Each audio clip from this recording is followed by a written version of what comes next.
Image প্রতিষ্ঠা করার জন্য উনি কিন্তু নির্বাচনের আগে কিছু প্রচারণা চালিয়েছেন। কিন্তু আমরা খুব বিস্ময়ের সঙ্গে লক্ষ্য করলাম উনি দায়িত্ব নেওয়ার পরেই নিজেকে যুদ্ধবাজ হিসাবে দাঁড় করে দিলেন সারা দুনিয়ার সামনে।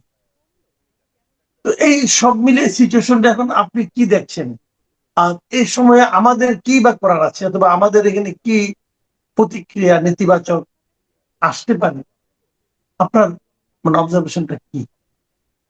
এটা একটা বেশ গুরুতর বিষয় হয়ে দাঁড়াইছে মিডল ইস্টে, মধ্যপ্রাচ্যে। এই যে আক্রমণ, এখানে তো আক্রমণটা শুরু করছে আপনার তারিখ দিয়েই বলা যায় আমেরিকা এবং ইসরায়েল। তাদের আক্রমণের মূল উদ্দেশ্য হচ্ছে যে ইরানের পারমাণবিক যে প্রোগ্রাম আছে সেটাকে বন্ধ করা যেভাবেই হোক। তারা গত জুনে যখন আক্রমণ করছে এই নিউক্লিয়ার ফ্যাসিলিটিদের উপরে, সেখানে বাংকার বাস্টার সব বম মারছে, কিন্তু তারা কিন্তু সেই এনরিচড ইউরেনিয়ামের কোনো ক্ষতি করতে পারে নাই, ওগুলিকে ওরা সরাই ফেলছিল। পরে দেখা গেছে আইআই এর অ্যানালাইসিসে দেখা গেছে যে ইরানের যে নিউক্লিয়ার ফ্যাসিলিটিদের কোনো ক্ষতি হয় নাই অ্যাকচুয়ালি। সেই জন্যই কিন্তু এই আক্রমণটা এখন আবার তারা করতেছে। কারণ ধরা হয় যে ইরান মাত্র 1 বছর সময় পেলে তারা কিন্তু তাদের যে ইউরেনিয়ামকে উইপন গ্রেডে, অর্থাৎ এখন তারা 60% এনরিচ করতে পারছে, তারা 90% এনরিচ করে ফেলতে পারবে এবং উইপন তৈরি করতে পারবে, উইপন ডেলিভারি সিস্টেমও তারা তৈরি করতে পারবে। যদি সেটা করে ফেলে তখন কিন্তু আর ইসরায়েলের আর কিছু করার থাকবে না, আমেরিকারও কিছু করার থাকবে না, এই ইরানকে মেনেই নিতে হবে। তখন মিডল ইস্টের যে ডমিনেন্সটা এখন ইসরায়েল, তার নিউক্লিয়ার বম আছে তার প্রায় 80 থেকে 200, এর মাধ্যমেই সে তো কন্ট্রোল করে সবকিছু, যে কিছু হলে আমি শেষ পর্যন্ত বাইরে দিতে পারবে লাস্ট এসে, যদি ডিটারেন্স হিসেবে তারা ইউজ করে, কিন্তু এটা একটা বিরাট তাদের উইপন। তখন মিডল ইস্টের কিন্তু দুইটাই দাঁড়াই করে, একটা একদিকে ইসরায়েল আর একদিকে কিন্তু আপনার এই ইরান। এবং এই ইরানকে আক্রমণ করার জন্য আমরা সবসময় ইসরায়েল এবং আমেরিকাকে দোষারোপ করি, কিন্তু মিডল ইস্টের অন্যান্য কান্ট্রিও তো এগুলির সাথে জড়িত আছে, তাদের ঘাঁটি থেকেই তো আক্রমণ হয়, যদিও তারা বলে যে আমরা অ্যালাউ করি না। তো ইরান যেটা করছে, যে ইরান এবার কিন্তু আক্রমণ করছে এই শুধু ইসরায়েলকে না, আমেরিকান সেই ঘাঁটিগুলিতে না, তারা কিন্তু সিভিলিয়ান ইনস্টলেশন গুলিতেও আক্রমণ করছে, এই ইউএইতে, কাতারে, আপনার ওমান, সব জায়গায় কিন্তু তারা এবার আক্রমণ করছে। হ্যাঁ, এটা একটা কারণ হিসেবে দেখা যায় যে এই সব জায়গায় আক্রমণ করার ফলে আমেরিকার উপরে, ইসরায়েলের উপর প্রচন্ড চাপ হবে যে তুমি যুদ্ধ আর চালায় যেও না, তুমি এটাকে 2-1 সপ্তাহের মধ্যে শেষ করে দাও, 2-1 সপ্তাহের মধ্যে এটা তুমি 1-1.5 মাস পর্যন্ত লিঙ্গার করো না। 1-1.5 মাস পর্যন্ত লিঙ্গার করলে মিডল ইস্টে ব্যাপক অর্থনৈতিক ক্ষতি হবে, আর আমাদের যে বাংলাদেশের মতো ইকোনমিতে এটার একটা প্রচন্ড ইম্প্যাক্ট পড়বে। কারণ আপনি দেখেন আমরা কিন্তু এলএনজি নির্ভর হয়ে গেছি, আমরা কিন্তু প্রচুর এলএনজি আনি আমরা মূলত কাতার থেকে এবং ওমান থেকে। এগুলি স্ট্রেট অফ হরমুজ, এই যে গালফ অফ ওমান এবং আপনার গালফ অফ পার্সিয়ান গালফ, এই দুটার যে কানেক্টিং যে একটা ন্যারো জায়গা আছে, সেটাকে বলা হয় স্টেট অফ হরমুজ বা হরমুজ প্রণালী। এটার ভিতর দিয়েই কিন্তু 80-90% এলএনজি আসে এবং আমাদের অনেক তেলও আসে। সারা বিশ্বের প্রায় 20-30% তেল এই স্টেট অফ হরমুজ দিয়ে যায়, চায়নার অনেক তেল যায়। সুতরাং স্টেট অফ হরমুজ এখন ব্লক আছে, খুব সম্ভব ব্লক করে ফেলছে বা ফেলার পথে ইরান। তাহলে আপনার কিন্তু একটা তেলের ঘাটতি হবে, সিএনজির, এই যে আমরা যে এই করি, এই এলএনজি ইউজ করি, আপনার যে ওই যে সিলিন্ডার এগুলির একটা বিশাল ক্রাইসিস হওয়ার মতো। আমি একটা কথা একটু জানতে চাই, কারণ অনেকে এই বিষয়টা ক্লিয়ার হবেন কিনা আমি জানি না। যে তেলবাহী জাহাজগুলো হরমুজ প্রণালী দিয়ে আসে, বিশেষ করে আমাদের এশিয়া অঞ্চলে যে তেল, যারা বড় বড় গ্রাহক আছে তারা তো ওইখান থেকে তেল আনে। এখানে আপনার ইন্ডিয়াও আছে, চীন আছে। এখন হরমুজ প্রণালী দিয়ে না এসে এটাকে অ্যাভয়েড, ঘোরা পথে আসা কি একেবারে অসম্ভব, নাকি সেক্ষেত্রে তেলের দাম বেড়ে যাবে? দাম একেবারে অসম্ভব না, আর ওদের তো পাইপলাইন আছে, সৌদি আরবের ভিতর দিয়েও পাইপলাইন আছে, সেই পাইপলাইন দিয়ে যদি আনতে যায় তাহলে তাদের টাইমও বেশি লাগবে এবং খরচও বেশি লাগবে, খরচও বেশি পড়বে। তাছাড়া আপনার তো ইরানের যে তেলটা, ইরানের তেল তো বন্ধ হয়ে গেল, ইরানের তেল তো আর আপনারা পাচ্ছেন না। ইরান তো একটা বিরাট সাপ্লায়ার, যদিও এমবার্গো দেওয়া আছে, তারপরেও তো তারা ওপেন সিতে যায় তাদের জাহাজে করে তারা বিক্রি করে দেয়, ইলিগালি বিক্রি করে, ইলিগাল মানে আমেরিকার দেশের বাইরে যাইয়া তারা বিক্রি করতে পারে এবং এটা হয়। এবং এটা পারচেজার তো আপনার এরাও ওই ইন্ডিয়াও তো পারচেস করে, প্রসেস করে আবার বিক্রি করে দিচ্ছে। অর্থাৎ স্টেট অফ হরমুজ যদি 1 মাস 2 মাস বন্ধ থাকে, তাহলে ধারণা করা হয় যে আপনার তেলের ব্যারেল $110 থেকে $120 হবে। এখন আমাদের বাজেটে তেলের দাম কিন্তু $80 to $85 হিসেবে ধরেই কিন্তু সবকিছু ক্যালকুলেট করা হয়, এই দাম থাকবে। এখন যদি $100 উপরে চলে যায়, then it's going to deplete our reserve, আমাদের রিজার্ভ কিন্তু কমে আসবে, আমাদের এখানে একটা ক্রাইসিস হবে, ডলারের ক্রাইসিস হবে। মিডল ইস্ট থেকে আপনার রেমিটেন্স আসাও কমে যাবে, তো কারণ ওইখানে তো কর্মকাণ্ড হ্যাম্পার্ড হচ্ছে, ব্যাপকভাবে হ্যাম্পার্ড হচ্ছে। তারপরে আপনি ধরেন এই যে লেবার যাওয়া, মানে কর্মীরা যে যাবে, যাবে কিভাবে? টোটাল ফ্লাইট সব তো বন্ধ, মিডল ইস্টের সব ফ্লাইট, প্র্যাকটিক্যালি সব ফ্লাইটই বন্ধ। এইভাবে তো বেশি দিন চলতে পারে না। যদি বেশি দিন চলে, তাহলে যেসব কান্ট্রি এফেক্টেড হবে তার মধ্যে বাংলাদেশ মনে হয় সবচেয়ে বেশি এফেক্টেড হবে, কারণ আমাদের 70-80 লক্ষ লোক তো ওই কান্ট্রিগুলিতে আপনার আছে, এমপ্লয়েড আছে। তারা যদি না আসতে পারে, তারা যদি এখানে বিপদের মধ্যে থাকে, তাহলে তো আমাদের ইকোনমি, আমাদের ওয়েলবিং এটা কিন্তু আমরা আগেও দেখেছি একবার। আপনার মনে আছে যে যখন নাকি প্রথম মধ্যপ্রাচ্যের যুদ্ধটা হয়েছিল, ইরাক যখন আক্রমণ করেছিল, ওই সময় কিন্তু আমরাও বেশ অর্থনৈতিকভাবে বড় একটা ধাক্কার মুখে পড়েছিলাম।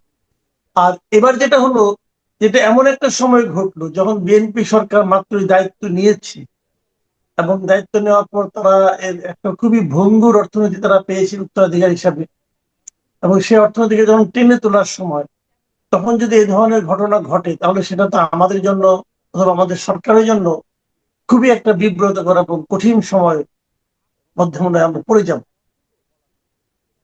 অ্যাকচুয়ালি আপনার যে আমাদের যে নতুন অর্থমন্ত্রী আমির খসরু মাহমুদ চৌধুরী এবং আপনার যে নতুন গভর্নর, বাংলাদেশ ব্যাংকের গভর্নর, এই দুইজনের জন্য একটা কঠিন চ্যালেঞ্জ এসে দাঁড়াইলো। কিন্তু কঠিন চ্যালেঞ্জ, এই চ্যালেঞ্জটা হচ্ছে যে কিভাবে তারা জ্বালানি সংস্থান করবেন অল্প দামে এবং অন টাইম, যাতে কোনো রকমের আপনার কলকারখানা যেন বন্ধ না হয়ে যায়, বিদ্যুতের যেন লোডশেডিং করতে না হয়। অ্যাট দ্য সেম টাইম তাদের তো ডলারও ব্যবস্থা করতে হবে। রেমিটেন্সের একটা উৎস হচ্ছে মিডল ইস্ট। মিডল ইস্টে যদি এইরকম অস্থিতিশীল অবস্থা থাকে, তাহলে রেমিটেন্সের অবস্থাও তো আপনার খারাপ হয়ে যেতে পারে। আপনি দেখেন একটা প্যাসেঞ্জার যেতে পারে নাই, কিন্তু তাদেরকে এই হোটেলে রাখতে হচ্ছে, বিমানের সব প্যাসেঞ্জারদেরকে। বিমানেরও তো আপনার একটা লস হবে, যে ফ্লাইট গুলি তো আপনার যেতে পারবে না, শুধু ইস্ট সাইডে যেতে পারবে, কিন্তু এদিকে তো যেতে পারতেছে না, তুরস্কে যেতে পারতেছে না, মিডল ইস্টের কোনো কান্ট্রিতে যেতে পারতেছে না আপাতত। এটা একটা সমস্যা হয়ে দাঁড়াইছে। এই সমস্যার আমরা যুদ্ধটা নিয়ে আরেকটু কথা বলি এই কারণে যে আমি বেশ কয়েকটা পত্রপত্রিকা এবং বিদেশি বিভিন্ন মিডিয়াতে একটু চোখ বোলাচ্ছিলাম। একটা জিনিস আমি লক্ষ্য করলাম যে এই যুদ্ধে যতটুকু জেনেছে এ পর্যন্ত, যুক্তরাষ্ট্র বোধকরি খুব একটা সুবিধা করতে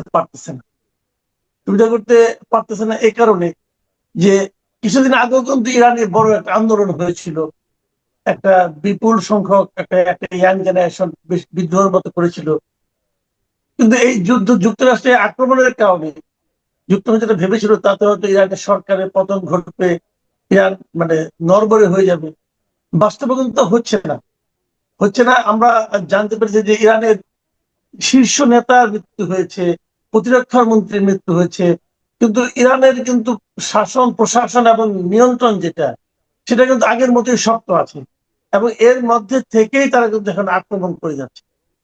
এই বিষয়গুলো কি আপনি মানে এই বিষয়গুলো সম্পর্কে দেখেন যে ইরানের যে শীর্ষ নেতা আয়াতুল্লাহ খামেনেই, আয়াতুল্লাহ খামেনেইর বয়স ছিল 86 বছর, এবং উনি অ্যাকচুয়ালি রাহবার। রাহবার হচ্ছে আপনার প্রেসিডেন্টের উপরের পোস্ট, উনি সর্বময় ক্ষমতার অধিকারী ছিলেন। ওনার বয়স ছিল 86। অর্থাৎ ইরান কিন্তু আহ, প্রস্তুত ছিল যে কোনো সময় রিপ্লেসমেন্ট দরকার হতে পারে, সুতরাং তারা কুইকলি রিপ্লেস করে দিছে। তাদের যে কমিটি অফ এক্সপার্ট, তারা আপনার এদের যে রিপ্লেসমেন্ট, সেই রিপ্লেসমেন্ট তারা করতে পারছে।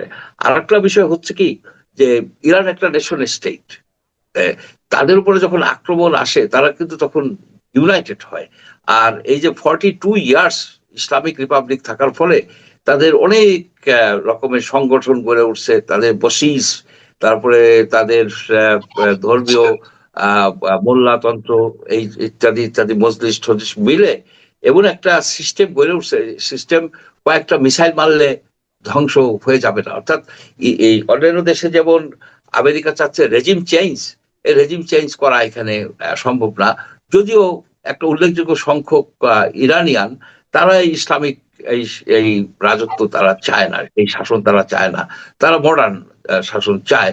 এবং তারা কিন্তু ওপেনলি নাচ গানও করছে, ইরানের ভিতরেই তারা নাচ গান করছে এই আয়াতুল্লাহ খামেনেইর মৃত্যুতে।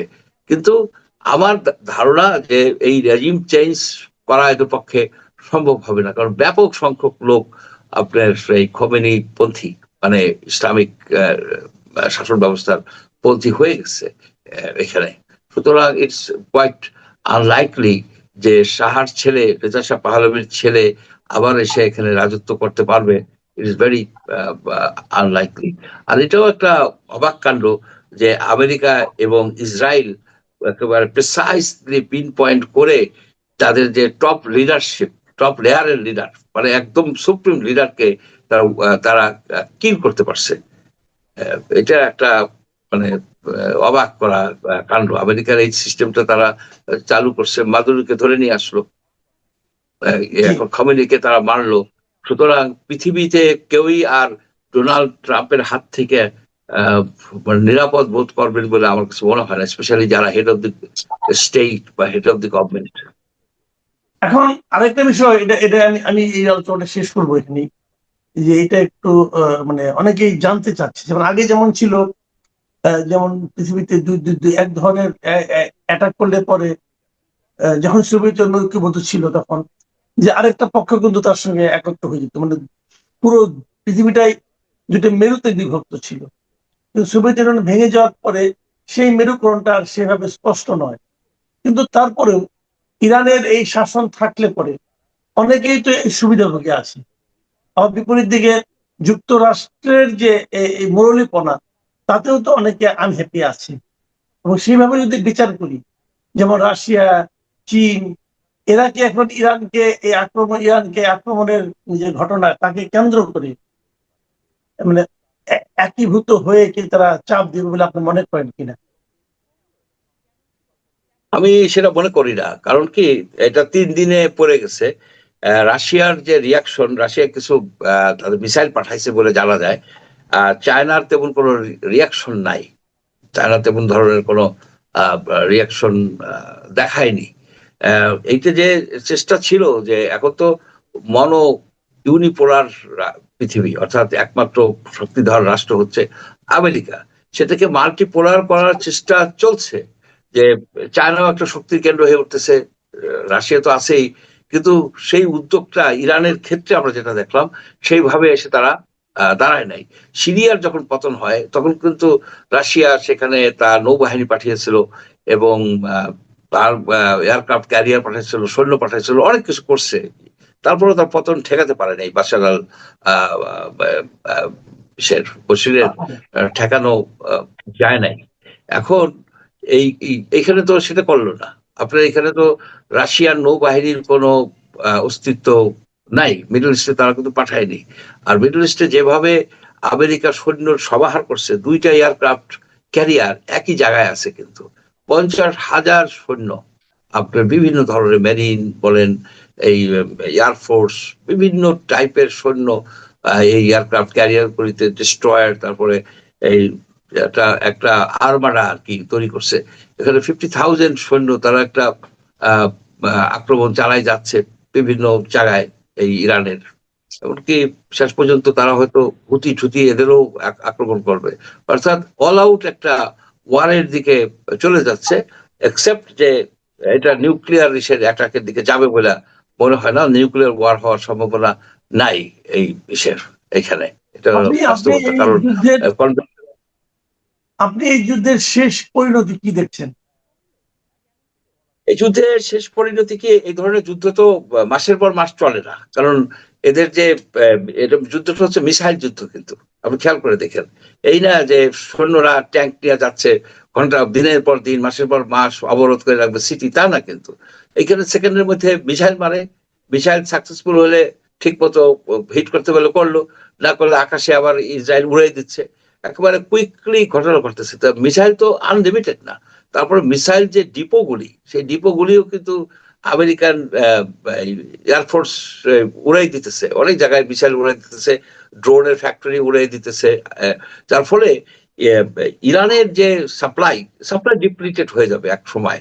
যদিও তাদের কিছু ব্যালিস্টিক মিসাইল আছে, ফাত্তা, তারপরে শাহাদ, আর বেশ কয়েকটা, সেগুলি হাইপারসনিক এবং জিগজ্যাগ করে চলে। ওইটাকে ওরা ওদের যে আয়রন ডোম শিল্ড, ওইটা দিয়ে দমন করতে পারে না, আটকাইতে পারে না।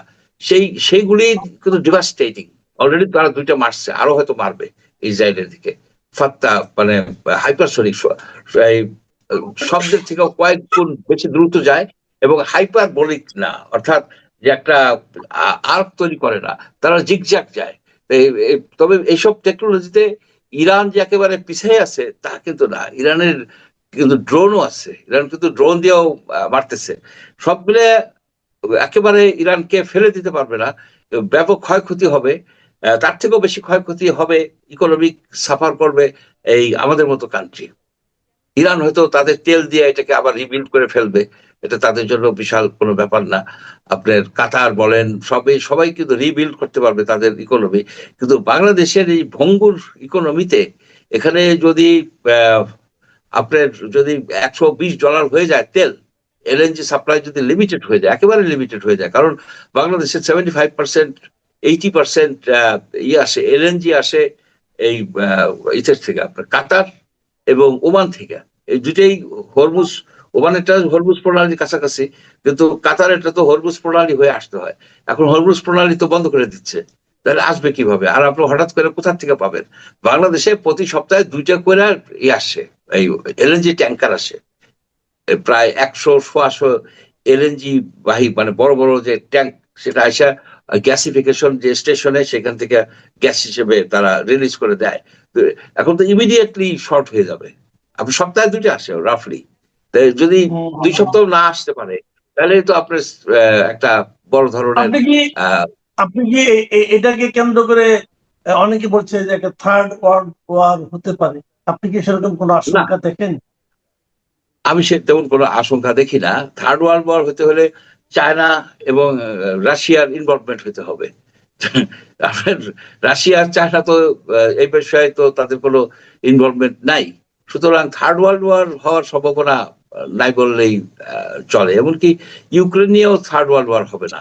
থার্ড ওয়ার্ল্ড ওয়ার না হওয়ার অনেক সম্ভাবনা আছে। অনেকেই বলে ডুমসডে সেয়ার যারা, তারা ভাবে যে থার্ড ওয়ার্ল্ড ওয়ার হবে।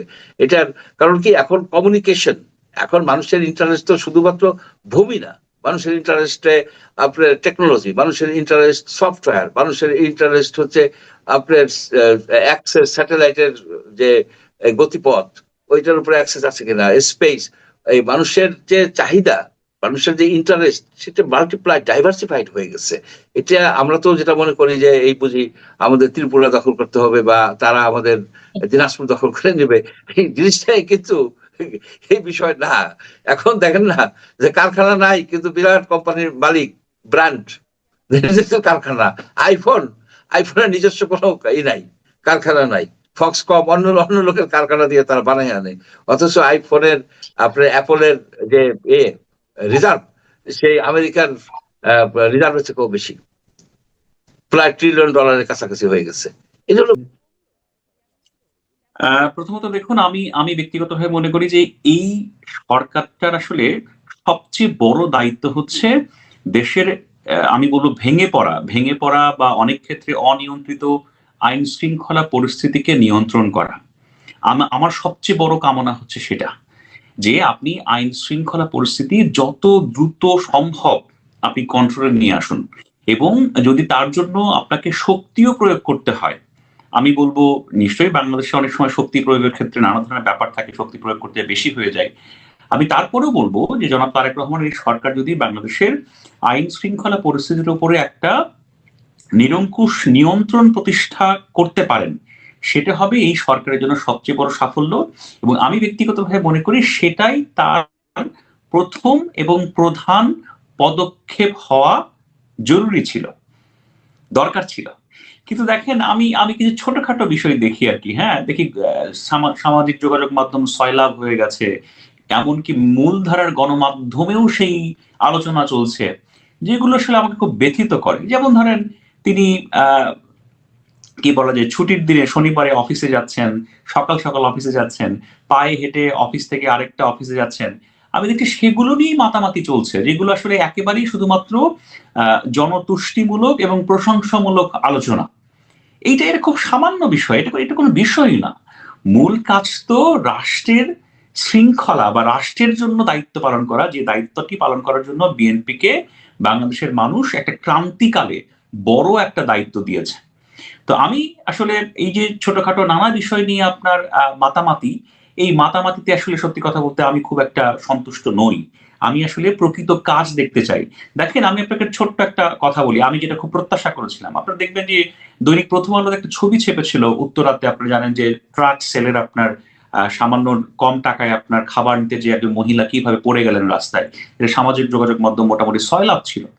আমার কাছে মনে হয়েছিল, যেহেতু তারেক রহমান সাহেব বহু বিষয়ে আপনার সংবেদনশীল প্রতিক্রিয়া দেখাচ্ছেন, আমি ভেবেছিলাম তিনি হয়তো এই যে মানুষজন রমজানের মধ্যেও আপনার স্বল্প মূল্যে পণ্য পেতে ভয়ঙ্কর রকমের কষ্টের শিকার হচ্ছেন, রীতিমতো যুদ্ধ করছেন, আমি ভেবেছিলাম হয়তো এটা আলোচনায় আসার পরে উনি হয়তো দ্রুত এই বিষয়ে কোনো একটা পদক্ষেপ নেবেন, যে না, ঢাকা শহরে বহু মানুষ কষ্ট পাচ্ছে, যতটুকু সম্ভব, যা সম্ভব ঝাঁপিয়ে পড়ুন, এই মানুষগুলোকে রোজার মধ্যে কিছুটা স্বস্তি দেওয়ার চেষ্টা করুন।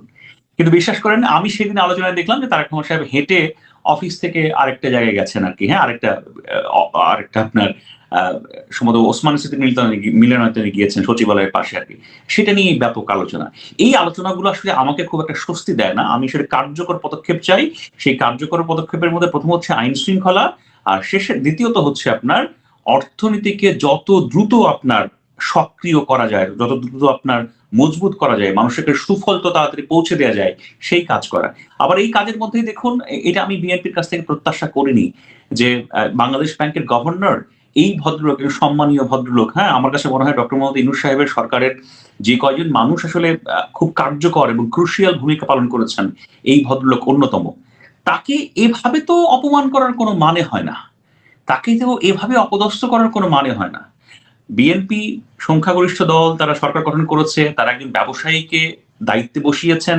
এটা হয়তো তাদের বিবেচনায় ভালো হতেও পারে, তিনি ভালো রোল প্লে করতেও পারেন, সেটা আমরা দেখতে চাই।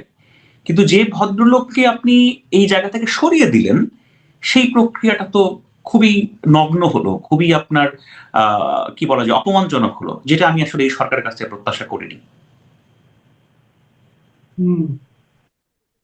আর আপনার ইয়ের ব্যাপার যেটা বললেন আপনি, যে কি বলে 6টা সিটি কর্পোরেশনের যে বিষয়গুলো ছিল, প্রশাসক নিয়োগের ব্যাপারটা, এটা নিয়েও কিন্তু নানা ধরনের লোকে সমালোচনা করেছে যে এটা এই দলীয় লোককে এইভাবে নিয়োগ করার দরকারটা কি ছিল। কারণ দ্রুত নির্বাচন যদি দিয়ে দেয়, নির্বাচন দিলে আগে যারা প্রশাসক ছিল তারাই থাকতে পারতো, তাই না? এটা নিয়ে কি বলবেন? না, দেখেন বিএনপি ক্ষমতায় আসার পরে আমার কাছে কিছু কিছু জায়গায় তাদের একটা সর্বগ্রাসী রূপ আমরা দেখতে পাচ্ছি। প্রথমত হচ্ছে, তারা অনেক বড় একটা মন্ত্রিসভা গঠন করেছে, এটার দরকার ছিল না, নাম্বার ওয়ান। তারা অনেক বড় লম্বা একটা উপদেষ্টার তালিকা তারা তৈরি করেছেন, এটাও খুব একটা প্রয়োজনীয় বলে আমি মনে করি না, এখানে প্রচুর অর্থের অপচয়ের ব্যাপার আছে। আর তো হচ্ছে, আপনি সিটি কর্পোরেশনে এই ভদ্রলোকগুলোকে আপনি পতায়ন করলেন, দায়িত্ব দিলেন, এটা তো গণতান্ত্রিক চর্চার সাথে বা গণতান্ত্রিক আপনার নর্মসের সাথে যায় না। আপনি যে উন্নত গণতান্ত্রিক সংস্কৃতির কথা বলছেন, তার সাথে এই দায়িত্বটা দেয়া যায় না। আপনি দলীয় লোকদের, আপনার ক্ষমতা আছে, আপনি বসিয়ে দিচ্ছেন। আপনার তো চিন্তা করতে হবে যে এটা নিয়ে আসলে মানুষ কি ভাবছে।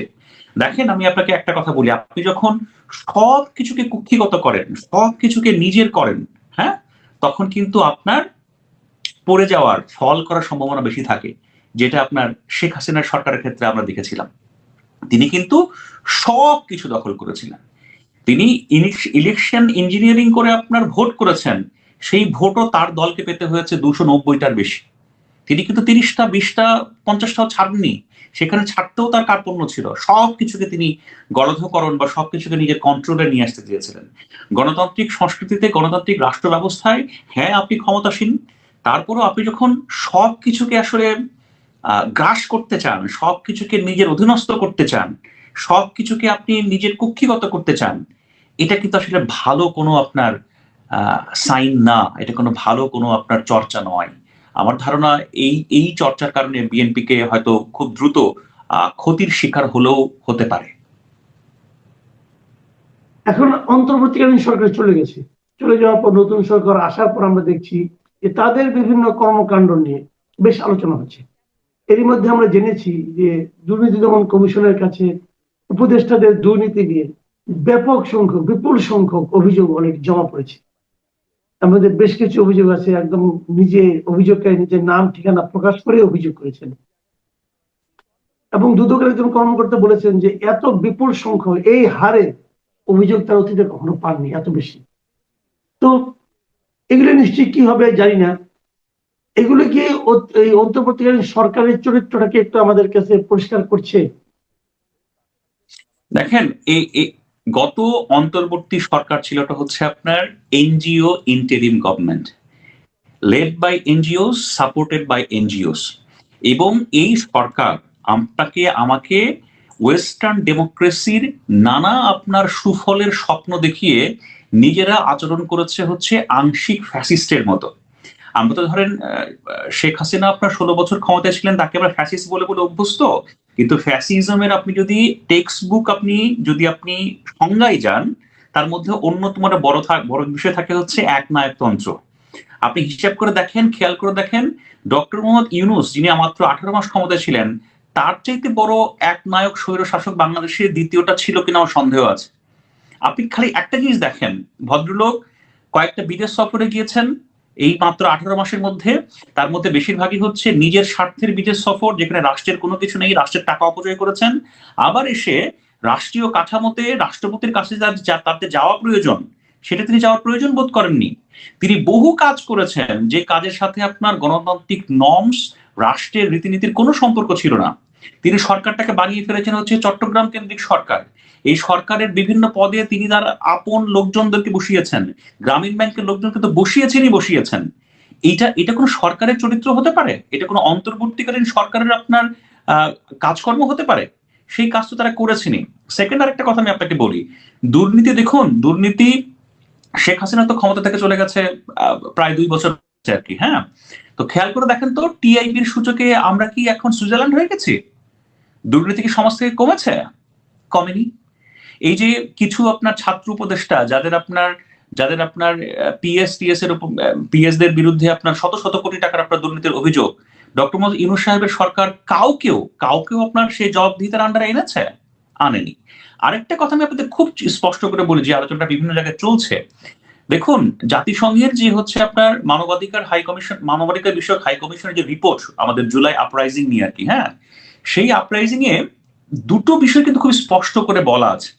সেটা হচ্ছে যে যারা হচ্ছে এই আপরাইজিং এর মধ্যে হচ্ছে আপনার ক্ষতির শিকার হয়েছেন, অর্থাৎ যাদের পরিবার হচ্ছে আপনার হত্যাকাণ্ডের শিকার হয়েছেন, তাদের ভেতরের যে দুঃখবোধ, তাদের হৃদয়ের যে ক্ষত, সেই ক্ষতটা হিল হওয়া প্রয়োজন, সেই ক্ষতটা আপনার প্রশমন হওয়া প্রয়োজন বিচারের মাধ্যমে।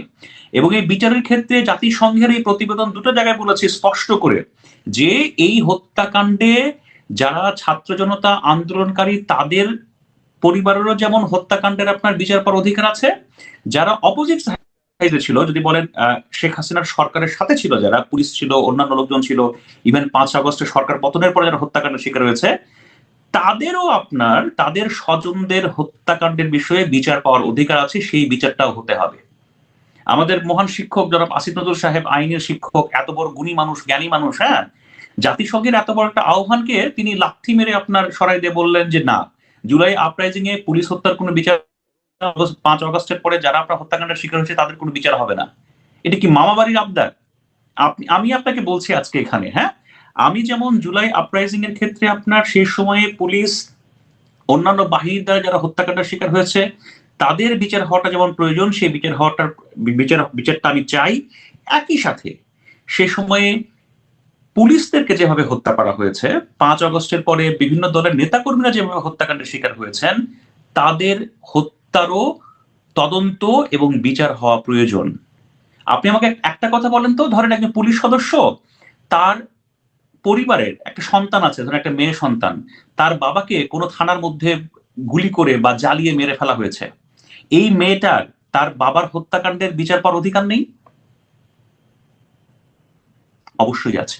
আমি আপনাকে বলছি, হয়তো এখন জুলাই আপরাইজিং বিচার হচ্ছে, আমি বিচারের পক্ষে, বিচার অবশ্যই হওয়া প্রয়োজন, যারা যারা আপনার হত্যাকাণ্ডের শিকার হয়েছেন তাদের পরিবারের জন্য বিচার হওয়া প্রয়োজন। কিন্তু যারা যারা পুলিশের যারা হত্যাকাণ্ডের শিকার হয়েছেন, অন্যান্য যারা ব্যক্তিরা হত্যাকাণ্ডের শিকার হয়েছেন, তারা যদি অন্যায়ভাবে, তারা যদি বর্বরভাবে হত্যাকাণ্ডের শিকার হয়ে থাকেন কারো দ্বারা, সেটারও তদন্ত হওয়া, বিচার হওয়াটা জরুরি।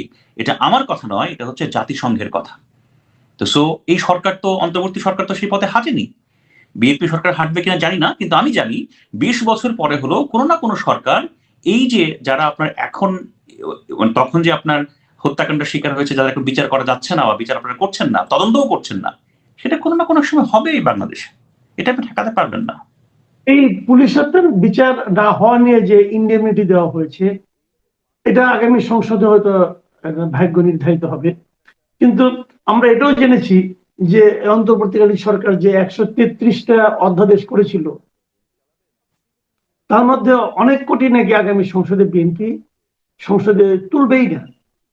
কিন্তু না তোলা মানে সেগুলো বাতিল হয়ে যাওয়া, এবং এই বাতিল হয়ে যাওয়া অধ্যাদেশ, তার মানে যেগুলোকে বিএনপি অথবা সংসদ প্রয়োজনীয় বলে মনে করলো না, সেই সমস্ত অধ্যাদেশ যারা, যদি কোনো মানুষ ক্ষতিগ্রস্ত হয়ে থাকে, তাহলে তারা কি বিচার পাওয়ার অধিকার রাখে না?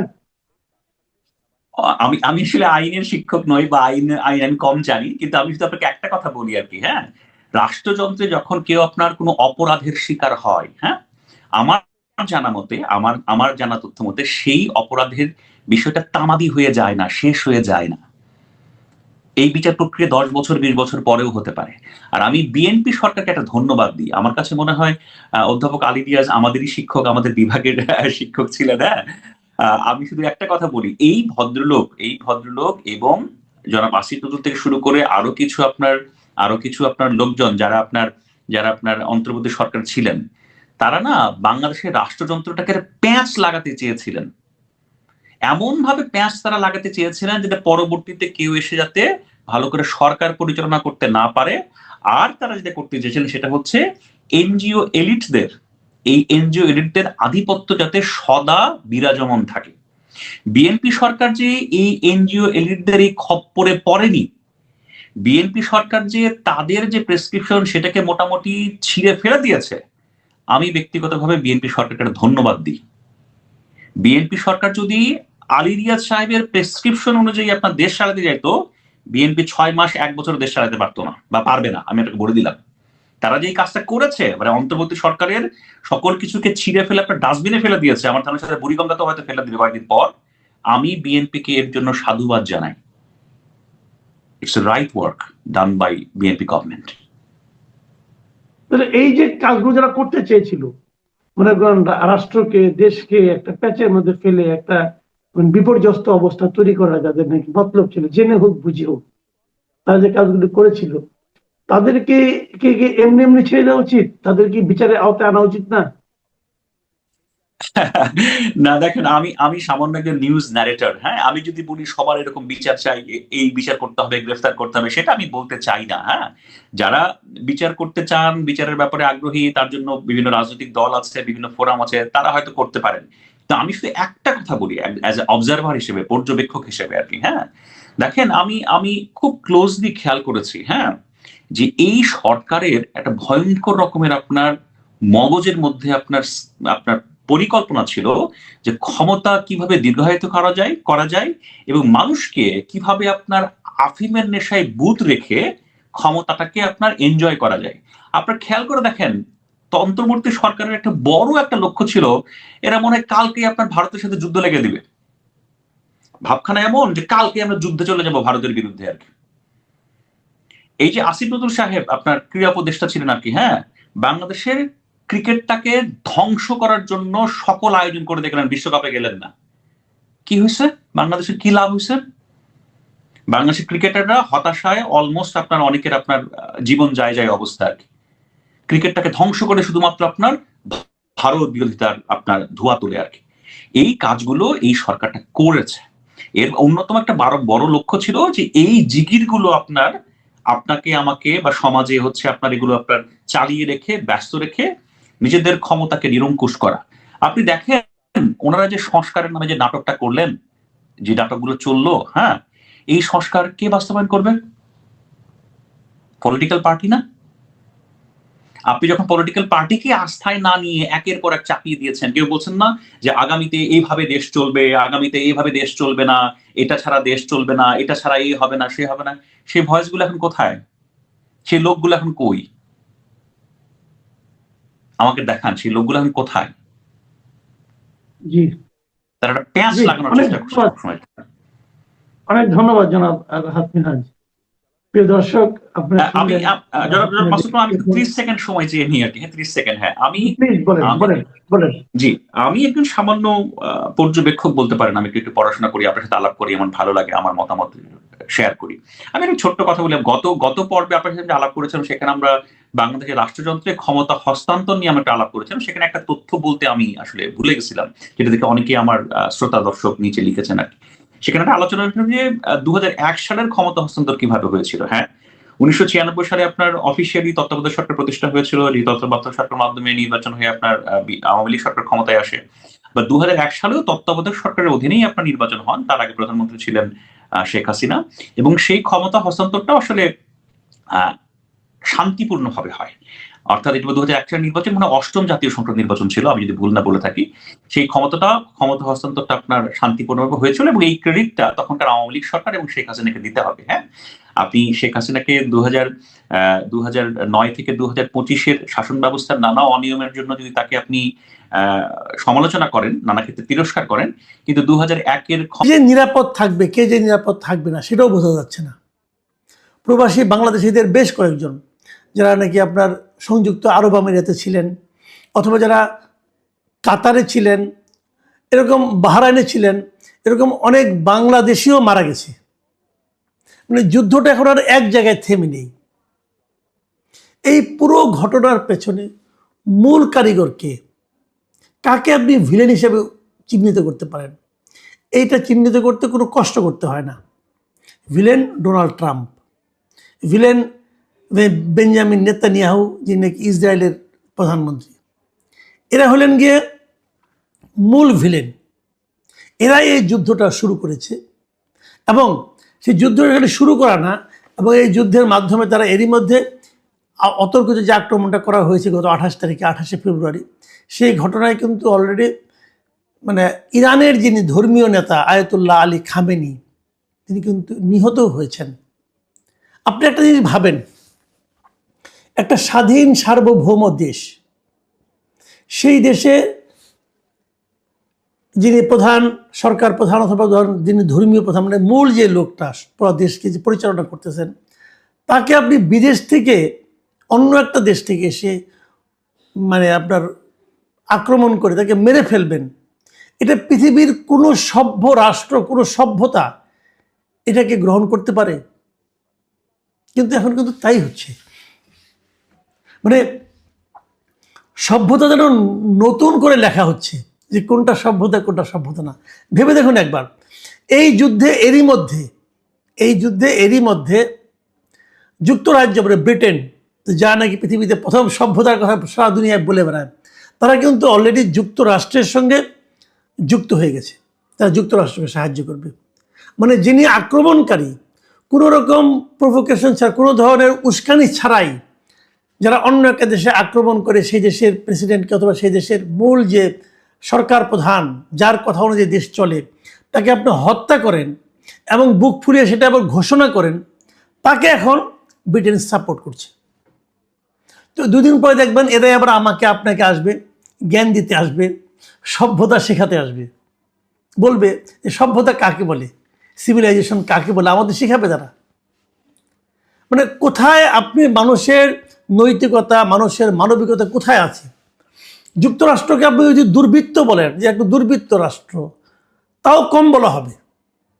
ওদের যে মন মানসিকতা, কয়েকদিন আগে দেখলাম ভেনেজুয়েলার প্রেসিডেন্টকে তার বেডরুম থেকে তুলে নিয়ে গেল যুক্তরাষ্ট্র, তার নাকি বিচার করবে। ভাবেন একবার, কার বিচার কে করে? অন্যের অনেক সমস্যা থাকতে পারে, পৃথিবীর কোন রাষ্ট্রের সমস্যা নেই বলুন? ইরানের সমস্যা থাকতেই পারে, ইরানের অভ্যন্তরীণভাবে নানা রকম আন্দোলন চলতেই পারে, কিন্তু সেই চলার জন্য তার বিচারের দায়িত্ব কি যুক্তরাষ্ট্রকে দেওয়া হয়েছে? অথবা ইরানের জনগণ তারা কি ট্রাম্পের কাছে আবেদন করেছিল যে আমরা খুব কষ্টে আছি, আপনি এসে আমাদেরকে উদ্ধার করেন? দেখেন, শনিবার দিন আক্রমণ হয়েছে এবং ট্রাম্প শনিবার দিন ভোরে সে আবার মানে বুক ফুরিয়ে কথাও বলে সে কি বলেছে? সে বলেছে যে এই অভিযানটির লক্ষ্য ছিল তেহরানকে পারমাণবিক অস্ত্র অর্জন থেকে বিরত রাখা এবং ইরানি শাসনের আসন্ন হুমকি নির্মূল করা। একটা উদ্দেশ্য ছিল। আরেকটা লক্ষ্য ছিল কি, যে শাসন পরিবর্তনও এই হামলার লক্ষ্যগুলোর একটি, মানে ইরানের শাসন ক্ষমতায় তারা একটা পরিবর্তন চায়। তো ইরানের শাসন ক্ষমতা কে থাকবে না থাকবে এটা নির্ধারণ করার দায়িত্ব হলো ইরানের জনগণের। আপনি কে হে? আপনাকে এটা কে বলছে? দেখেন কত বড় মানে আপনার বেহায়া হতে পারে। এবং তিনি ইরানের জনগণের উদ্দেশ্যে বলতেছে, ইরানে যা নাকি এই খামেনি শাসনের বিরোধিতা করছিলেন, তাদের উদ্দেশ্যে উনি বলতেছেন যে আমরা শেষ করলে তোমরা তোমাদের সরকার দখল করে নাও। আরে বাপরে বাপ, ভাবেন মানে কি মহানুভব সে! উনি শেষ করে দিবেন, তারপরে তোমরা দখল করে নাও। এটি তোমাদের জন্যই হবে, প্রজন্মের পর প্রজন্মে হয়তো এটাই তোমাদের একমাত্র সুযোগ। মানে এই সুযোগটা যুক্তরাষ্ট্র এবং ইসরায়েল মিলে শুরু করে দিচ্ছে। দেখেন ইসরায়েলের যে প্রধানমন্ত্রী বেনিয়ামিন নেতানিয়াহু, উনি কি বলেছেন? উনি বলেছেন যে এই হামলা সাহসী ইরানি জনগণকে নিজেদের ভাগ্য নিজেরা নির্ধারণ করার সুযোগ তৈরি করবে এবং স্বৈর শাসনের জোয়াল সরিয়ে দেবে। মানে ভাব দেখে মনে হচ্ছে যে ইরানের জনগণের জন্য এই ট্রাম্প এবং নেতানিয়াহুর বোধহয় মানে মানে কষ্টের শেষ নাই। তারা মনে হয় এদের জন্য রাতে ঘুমাইতেও পায় না যে ইরানের জনগণ কি কষ্টে আছে। বাট মজার ব্যাপার হলো, এই হামলার পরে কিন্তু ইরানের যে জনগণটা এতদিন ইরানের ভিতরে যারা আন্দোলন করছিল, তারাও কিন্তু এখন আর ইরানি সরকারের বিপক্ষে নাই। তারাও এখন কিন্তু মনে করছে যে এই আক্রমণের তাদের দিক থেকেও সরকারের সঙ্গে ঐক্যবদ্ধ হওয়া প্রয়োজন আছে। কতগুলি প্রভাব কিন্তু এর মধ্যে দেখা যাচ্ছে, যার মাধ্যমে আমরাও হয়তো ক্ষতিগ্রস্ত হব। তার আগে আমি আরেকটু কথা বলে নিই, সেটা হলো এই যে আমেরিকা ইরানকে আক্রমণ করলো, সেটা আইনগত কিছু আইন তো দুনিয়াতে আছে না, যেমন জাতিসংঘের কিছু আইন আছে। এটা কি ট্রাম্প অথবা ইসরায়েল কি এভাবে আক্রমণ করতে পারে? দেখেন জাতিসংঘ সনদ, যেটা সারা দুনিয়াতে একটা আছে আর কি জাতিসংঘের, যদিও এটা খুব মানে টানে না, কিন্তু একটা আছে তো, চক্রজ্জার খাতিরে তারা একটা করেছে। সেখানে কিন্তু বলা হয়েছে স্পষ্ট করে যে কেবলমাত্র দুইটা ক্ষেত্রে একটা দেশ আরেকটা দেশের উপর আক্রমণ করতে পারে, দুইটা কারণে। কোন দুইটা কারণ? এক নম্বর কারণ হলো যদি জাতিসংঘের নিরাপত্তা পরিষদ আপনাকে আক্রমণ করার জন্য অনুমতি দেয়, যেটা সাধারণত কখনোই দেওয়া হয় না। আর দ্বিতীয়টা হলো যদি কোনো একটা রাষ্ট্র আপনাকে আক্রমণ করে, তখন আত্মরক্ষার খাতিরে আপনি কিন্তু তাদেরকে আক্রমণ করতে পারেন। তার মানে এবার যুক্তরাষ্ট্র এবং ইসরায়েল যে আক্রমণ করেছে ইরানকে, ইরান যে আক্রমণটা করছে এই আক্রমণটা বৈধ, কিন্তু ওদেরটা হলো অন্যায়, ওদেরটা হলো বেআইনি, ওদেরটা হলো অবৈধ। কারণ ইরান আত্মরক্ষার জন্য আন্দোলন করছে এবং ওরা যে আক্রমণ করেছে এটা তারা তো নিজেরা বুক ফুলিয়ে বলছে অমুককে মেরে ফেলেছে, তমুককে মেরে ফেলেছে, কাজেই ওইটা হলো অবৈধ। আর ইরান যেটা করছে এখন এটা হলো বৈধ। কিন্তু এর রেজাল্টটা কি হবে শেষ পর্যন্ত, এটা হলো মূল কথা। এর রেজাল্ট খারাপ হবে সবার জন্যই। যেমন ধরেন সারা দুনিয়াতে যে তেল যেটা আসে, তেলের সরবরাহ আসে, হরমুজ প্রণালী নামে একটা প্রণালী, মানে একটা সমুদ্রের একটা চিকন একটা শর্টকাট রাস্তা যেটাকে আমরা বলি, সে একটা শর্টকাট রাস্তা আছে, যে রাস্তা দিয়ে আসলে পরে মানে তাদের কয়েকদিন প্রায় মানে আপনার মানে পথটা অনেক ছোট হয়ে যায়। ছোট হয়ে গেলে পরে জাহাজের মানে খরচ কমে যায়, এবং তেল নিয়ে আসলে পরে অনেক খরচটা কমে যায়। এমন যে ধরেন আপনি একটা উদাহরণ দিয়ে বলি, এখন যেমন তেলের ব্যারেল আছে $80 ধরা যাক, যদি হরমুজ প্রণালীকে অ্যাভয়েড করে যদি ঘুরপথে আসে, তাহলে সেটার দাম বেড়ে হয়ে যাবে প্রায় $120, $130 মতো। তার মানে 50% দাম বেড়ে যাবে। কিন্তু এই হরমুজ প্রণালীটা ইরানের মানে সমুদ্র সীমার মধ্যে পড়েছে, এবং ইরান সেটাকে অলরেডি ক্লোজ করে দিয়েছে এই যুদ্ধ শুরু হওয়ার পর। এখন বন্ধ করে দেওয়ার কারণে কি হচ্ছে, তেলের দামের উপর প্রভাব পড়বে, তেল সরবরাহে বিঘ্ন ঘটবে। সারা দুনিয়ায় যে তেলগুলো আসে সেগুলো আমাদের দেশেও আমরাও সেই ঝামেলা পড়ব। ইরান কিন্তু এরই মধ্যে তাদের পাল্টা আক্রমণ চালু রেখেছে। ইরানের কাছ থেকে যারা তেল নেয় তারাও যে ইরানকে খুব একটা প্রকাশ্যে সহায়তা করছে তাও না। যেমন চীন তেল নেয়, ভারত নেয়, এরা খুব একটা সাহায্য করছে বলে মনে হচ্ছে না এখন পর্যন্ত। কিন্তু আগামী দিনগুলিতে কি হবে? কিন্তু ইরানের স্ট্র্যাটেজিটা, ইরান যে পাল্টা আক্রমণ করছে, ইরানের স্ট্র্যাটেজিটা বড় পিকুলিয়ার, মানে একটু নতুন ধরনের আক্রমণ তারা করছে। তারা বলছে আমেরিকা তো অনেক দূরে, কিন্তু আমেরিকার যে ঘাঁটিগুলো তার আশপাশের দেশে আছে, যেমন ইউএই, সংযুক্ত আরব আমিরাত, অথবা বাহরাইন, অথবা কাতার যে দেশগুলোতে আছে, ওমান, তারা কিন্তু এই সমস্ত দেশে যে ঘাঁটিগুলো আছে, বেসগুলো আছে আমেরিকার, তারা সেগুলোতে অ্যাটাক করেছে। এবং ভেরি ইন্টারেস্টিং, এই দেশগুলো কিন্তু আসলে যদিও তারা মুসলিম দেশ, তারা কিন্তু ইরানের সঙ্গে যে খুব একটা সম্পর্কিত, ইরানকে যে খুব হেল্প করে কখনো এর আগের বিরোধগুলোতে, তা নয়, তারা বরং আমেরিকার পক্ষে। মানে মুসলিম বিশ্বের অনৈক্যকে কেন্দ্র করে, অনৈক্যকে পুঁজি করে যা যা করা দরকার ইসরায়েল এবং আমেরিকা এখন তাই করছে। এখন এই যুদ্ধ কয়দিন চলবে? এই যুদ্ধে কি ইরানের শাসন, বর্তমানে যে শাসন ক্ষমতা, ইসলামিক যে এইগুলো আছে মানে শাসন ব্যবস্থা, এটা কি চেঞ্জ হয়ে যাবে? আমার কিন্তু তো মনে হয় না। কারণ তাদের সর্বোচ্চ নেতার মৃত্যুর পরেও তারা কিন্তু মানে ভেঙে পড়েনি, তাদের শাসন ব্যবস্থায় কোনো ধরনের চিট ধরেছে বলে মনে হয় না। বরঞ্চ তারা নতুন নেতা নির্বাচন করে ফেলবে খুব শিগগিরই। তার হাতে বললে আরও কী হবে কে জানে। এবং ইরান যে আশেপাশের দেশগুলোতে মার্কিন ঘাঁটিতে আক্রমণ চালাচ্ছে, যদি এটা তারা অব্যাহত রাখে, তাহলে এই দেশগুলির ভূমিকা কী হবে সেটা নিয়েও কিন্তু সামনে নানা ধরনের কথা হতে পারে। মাঝখানে একটা ভিডিও দেখলাম যে ইউএইর যে বুর্জ আল খলিফা আছে, যে তার পাশেই কিন্তু একটা ঘাঁটি ছিল আমেরিকান, ওই ঘাঁটিতে তারা আঘাত করছে। একটু এদিক সেদিক হলে কিন্তু সেটা বুর্জ আল খলিফাতেও যা লাগতে পারে। এই যে 5 স্টার হোটেলগুলো ধ্বংস করে দেওয়া হচ্ছে, এখন তো মানুষের মধ্যে একটা আতঙ্ক তৈরি হয়েছে। কিন্তু শেষ পর্যন্ত কোথায় যে দাঁড়াবে, ইরান কতদিন টিকতে পারবে, অথবা ইরান যদি খুব বেশি একটা চাপের মুখে পড়ে তাহলে তারা পাল্টা হামলাতে আর কোথায় কোথায় হামলা করতে পারে, এসব নিয়ে আলোচনা হচ্ছে। এরই মধ্যে ইরানের যে ইরানের যে রেভলিউশনারি গার্ড যেটা আছে, তারা দাবি করেছে আজকে যে তারা নাকি ইসরায়েলের প্রধানমন্ত্রী আছে বেনিয়ামিন নেতানিয়াহুর কার্যালয় ও ইসরায়েলি বিমান বাহিনীর প্রধানের সদর দপ্তর লক্ষ্য করে তারা হামলা চালিয়েছে, এটা তারা জানিয়েছে। এবং এই হামলা তারা খাইবার ক্ষেপণাস্ত্র ব্যবহার করছে বলে তারা জানিয়েছে। এবং এরপরে বেশ কিছুক্ষণ ধরে আমরা জেনেছি যে মোটামুটি ধরেন গত 10-12 ঘন্টা ধরে কিন্তু আমরা নেতানিয়াহুকে প্রকাশ্যে দেখছি না। তার মানে ওনার কোনো ক্ষতি হলো কিনা, অসুস্থ হলে উনি মানে আহত হলেন কিনা, অথবা মারাও গেলেন কিনা কে জানে। কাজেই এই যুদ্ধ কোনো সমাধান কোন পর্যন্ত কার দিবে আমি জানি না। তবে আমার কাছে মনে হয় ইরানকে যতটা দুর্বল ভেবে যুক্তরাষ্ট্র এবং ইসরায়েল আক্রমণ শানিয়েছিল, ইরান সম্ভবত ততটা দুর্বল নয়, সেটা তারা এরই মধ্যে প্রমাণ দিয়ে দিয়েছে। এবং এই জন্যই হয়তো তারা তাদের মিত্র দেশগুলি, আমেরিকা বিশেষ করে তাদের মিত্র দেশগুলির কাছ থেকে সাহায্য চাচ্ছে, যে ডাকে সাড়া দিয়ে এরই মধ্যে যুক্তরাজ্য, তারা যুক্তরাষ্ট্রে মানে যতদিন পেরেছেন থেকেছেন সরকারি বাসভবনে। এই যে গেলেন, যাওয়ার পর থেকে ডক্টর মোহাম্মদ ইউনূসের স্ট্যাটাসটা কী দাঁড়াবে এখন? এখন উনি কি? এখন কি উনি সাধারণ মানুষ, যে কোনো সাধারণ মানুষ? না, উনি এখন যে কোনো মানুষ নন।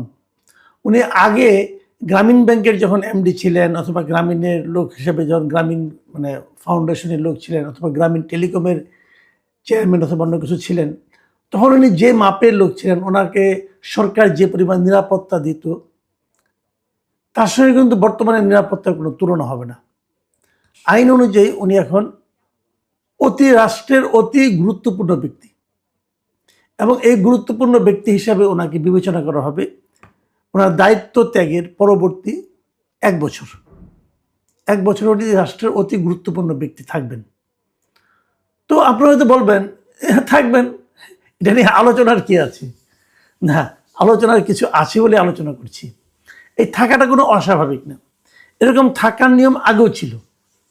2006 সালে একটা আইন করা হয়েছিল, সেটাকে এসএসএফ এর আইন বলতে পারেন আপনার, কারণ এই পর্যায়ে ওনাকে এসএসএফ মানে আমরা যেটাকে বলি যে প্রেসিডেন্টের সঙ্গে থাকে, প্রাইম মিনিস্টারের সঙ্গে থাকে, যে স্পেশাল সিকিউরিটি ফোর্স এসএসএফ, ওই এসএসএফ এর একটা অর্ডিন্যান্স 2006 সালে হয়েছিল, এবং তখন তারা কিছু কথা বলেছিল। এমনি যারা নাকি প্রেসিডেন্ট থাকেন, প্রধানমন্ত্রী থাকেন, তারা তো এসএসএফ এর সিকিউরিটি পান, এবং তখন ওনারা থাকেন হলো ভিভিআইপি, মানে ভেরি ভেরি ইম্পর্টেন্ট পার্সন।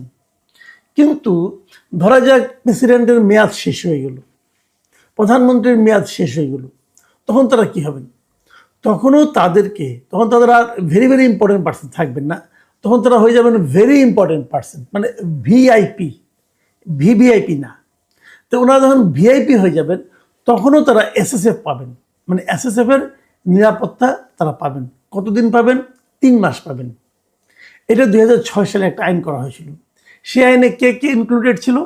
সে আইনে ইনক্লুডেড ছিল রাষ্ট্রপতি, প্রধানমন্ত্রী, এবং তখন কিন্তু তত্ত্বাবধায়ক সরকারের ব্যাপারটা তখনও ছিল 2006 সালে, এবং তত্ত্বাবধায়ক সরকারের যিনি প্রধান উপদেষ্টা হবেন, এই 3 জন তার যে সরকারি দায়িত্ব, যে পদ, সেই পদের কাজ শেষ হয়ে যাওয়ার পরেও পরবর্তী 3 মাস তারা ভেরি ইম্পর্টেন্ট পার্সন হিসাবে, মানে অতি গুরুত্বপূর্ণ ব্যক্তি হিসাবে সরকারের কাছে বিবেচিত হবে, রাষ্ট্রের কাছে বিবেচিত হবে। রাষ্ট্র এদেরকে পরবর্তী 3 মাস এসএসএফ সহ এবং অন্য অন্য নিরাপত্তা সুযোগ সুবিধা দেবে। আরও একজনকে দেবে। সেই জনটা হলো যে জাতীয় সংসদে তিনি বিরোধী দলের নেতা হবেন। সেই বিরোধী দলের নেতা যখন নাকি নতুন তত্ত্বাবধায়ক সরকার দায়িত্ব গ্রহণ করবে, যেদিন থেকে নতুন তত্ত্বাবধায়ক সরকার দায়িত্ব গ্রহণ করবে, সেই দিন থেকে, তখন তার সংসদ থাকবে না, সেই দিন থেকে পরবর্তী 3 মাস পর্যন্ত ওই বিরোধী দলের নেতা যিনি থাকবেন, তিনিও ভেরি ইম্পর্টেন্ট পার্সন হিসাবে, মানে অতি গুরুত্বপূর্ণ ব্যক্তি হিসাবে রাষ্ট্রের কাছে বিবেচিত হবেন, এবং রাষ্ট্র তাদেরকে নিরাপত্তা দেবে। এই আইনটা হয়েছিল 2006 সালে। 2006 সালের 29শে অক্টোবর এই আইনটা হয়। এখন এই আইনটা হওয়ার পর ঠিকই ছিল এ পর্যন্ত। তারপরে তো মনে করেন আপনার 14তে এসে তত্ত্বাবধায়ক সরকার উঠে গেল, তারপরে এবার আবার অন্তর্বর্তীকালীন সরকার এলো। এখানে এসে নিয়ে এখানেও আমরা একজন অন্তর্বর্তীকালীন সরকারের প্রধান উপদেষ্টা পেলাম। এখন প্রধান উপদেষ্টার কার্যকাল যখন শেষ হয়ে যাচ্ছে, উনি যখন শেষ হয়ে যাবেন, তাহলে ওনারও কিন্তু ওই একই নিয়মে 3 মাস সেই অতি গুরুত্বপূর্ণ ব্যক্তি হিসেবে নিরাপত্তা পাওয়ার কথা। কিন্তু এক্ষেত্রে আর তা হলো না।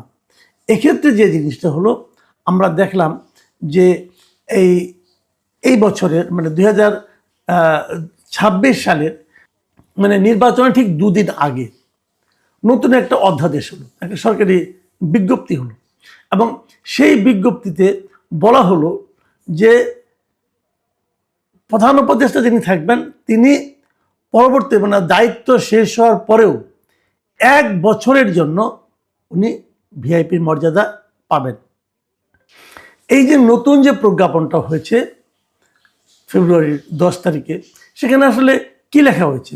সেখানে লেখা হয়েছে যে অন্তর্বর্তীকালীন সরকারের প্রধান উপদেষ্টা ডক্টর মোহাম্মদ ইউনূসকে তাহার দায়িত্ব হস্তান্তরের তারিখ হইতে 1 বছরের জন্য অতি গুরুত্বপূর্ণ ব্যক্তি হিসেবে এই সরকার ঘোষণা করলো, এবং এটা অবিলম্বে কার্যকর হবে। রাষ্ট্রপতির আদেশ ক্রমে মোহাম্মদ সাইফুল্লাহ পান্না, মানে এটা কে করলো? রাষ্ট্রপতি করলো, আদেশটা দিল রাষ্ট্রপতি। এখন অনেকে হয়তো প্রশ্ন করবেন যে দিন কয়েক আগে রাষ্ট্রপতি তো মানে খুব দুঃখ করে একটা ইন্টারভিউ বললেন যে তাকে কিভাবে ডক্টর ইউনূস পদে পদে অপমান করেছে, এটা তিনি বলেছেন। তো তার মানে রাষ্ট্রপতির সঙ্গে ডক্টর ইউনূসের সম্পর্ক মোটেই ভালো ছিল না, তারপরেও রাষ্ট্রপতি এই ধরনের একটা আদেশ দিল, তার জন্য এত ভালো কিছু করলো। বিষয়টা আসলে এরকম না, এরকম না কেন আমি বলি, বাংলাদেশের সব কিছুই রাষ্ট্রপতির আদেশ ক্রমে হয়। এখন আমার তো মাঝে মাঝে মনে হয় যদি রাষ্ট্রপতিকে কোনো কারণে সরিয়ে যেতে হয় তখন হয়তো বলা হবে রাষ্ট্রপতির আদেশ ক্রমে ওনাকে সরিয়ে দেওয়া হলো। এটা একটা ফ্রেজ মাত্র, এটা একটা মানে বলা হয়ে থাকে। এদেশে যা কিছু হয়, যত আইন হয়, সবই রাষ্ট্রপতির আদেশ ক্রমে হয়। আসলে হয়তো অনেক কিছু রাষ্ট্রপতি জানেনও না। এই যে রাষ্ট্রপতির ওখান থেকে যে আপনার রাষ্ট্রপতির অভিযোগ করেছে যে ওনার ওখান থেকে যে মিডিয়া এই যে ইটা সেলটা ছিল ওটা সরিয়ে নেওয়া হয়েছে, যদি কোনো আদেশে নেওয়া হয়ে থাকে বলা হবে ওখানেও রাষ্ট্রপতির আদেশক্রমে হবে। রাষ্ট্রপতি অনেক কিছু জানেন না, কিন্তু ওনার আদেশক্রমে সব কিছু হয়। এবং বাংলাদেশের সংবিধান অনেকটা এরকমই, যে রাষ্ট্রপতি যা কিছু করেন প্রধানমন্ত্রী পরামর্শক্রমে করেন। মানে উনি কোনো কিছু নিজে নিজে করতে পারেন না, মাত্র দুটো জিনিস ছাড়া। এক নম্বর জিনিস হলো উনি একজনকে প্রধানমন্ত্রী নিয়োগ করতে পারেন নিজের ইচ্ছায়, আরেকজনকে প্রধান বিচারপতি করতে পারেন নিজের ইচ্ছায়। এছাড়া উনি নিজের ইচ্ছায় কিচ্ছু করতে পারেন না। কাজে এই যে ডক্টর ইউনূসকে 1 বছরের দেওয়া হয়েছে, এটাও ডক্টর ইউনূসেরই ইচ্ছায়, ডক্টর ইউনূস যেভাবে চেয়েছেন সেভাবে হয়েছে। তো এই পর্যন্ত ঠিক আছে, কোনো সমস্যা নাই। ওনাকে 1 বছরের মতো যদি দেওয়া হয়, অনেকে বলে থাকেন উনি হয়তো মবের ভয়ে এটা নিয়েছেন। মানে উনি এমন এমন কাজ করেছেন গত 18 মাসে যে জনগণের মধ্যে ওনার জনপ্রিয়তা এমন একটা পর্যায়ে পৌঁছেছে যে উনি হয়তো ভেবেছেন এই জনপ্রিয়তার ধাক্কা সামনে মাঝখানে যদি জনগণ এবং তার মাঝখানে যদি একটা শক্তিশালী নিরাপত্তা বেষ্টনী না থাকে তাহলে ওনার জন্য হয়তো ভালো নাও হতে পারে।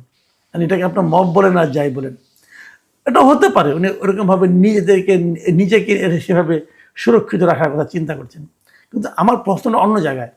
আমি সবসময় কিন্তু বলে এসেছি যে ডক্টর ইউনূস একজন স্বার্থপর টাইপের লোক, এবং উনি দায়িত্ব নেওয়ার পর নিজের যা যা সুবিধা সব আদায় করে নিয়েছেন। নিজের নামে যে যে মামলা ছিল সবগুলি মামলা উনি কিন্তু নিজে থেকে প্রত্যাহার করে নিয়েছেন নির্বাহী আদেশ দিয়ে। ওনার বিরুদ্ধে হাইকোর্টে একটা রায় হয়েছিল যে 666 কোটি টাকা ওনাকে ট্যাক্স ফাঁকির মামলায় ওনাকে দিতে হবে।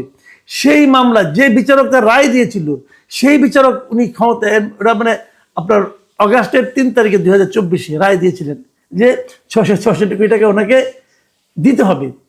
এবং আপনারা জানেন হাইকোর্টে কি হয়, একটা রায় দেওয়া হয়ে গেলে প্রথমে শর্ট রায়টা পড়া হয়, পরবর্তী সময়ে সেই রায়টা আবার ডিটেল লিখতে হয়।